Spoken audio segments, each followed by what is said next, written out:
কখন আসলে? ও ঠাকুরমা, এই তো আসলাম মাত্র, প্যান্ডেলটাই দেখছি। প্যান্ডেলে মোটামুটি ভালোই খরচা করেছে মাসিমা।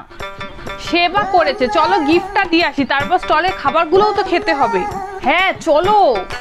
এই মেয়ের গয়নাগুলো দেখলে কেমন হালকা মনে হচ্ছে, বেশি ভারী না মনে হয়। আমিও দেখলাম, শুধু লোক দেখানো প্যান্ডেলটাই ভালো করেছে, গয়না ভালো দেয়নি।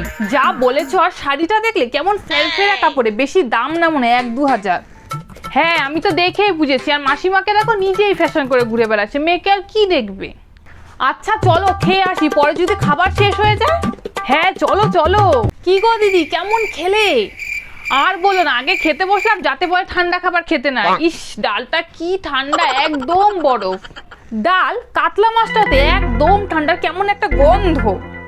মাংসটা তো সেদ্ধই হয়নি, তবুও নিলাম 6 পিসের মতো, কি আর করব। আমিও তো 7 পিস মাত্র। দেখো তো, খাবার পরে যে একটু পান খাবো সেটারও স্টল দেয়নি। ছাড়ো তো, চলো বাড়ি গিয়ে পান খেয়ে একদম ঘুমিয়ে পড়বো। চলো, তাছাড়া এরকম বিয়ে বাড়িতে কি আর থাকবো গো।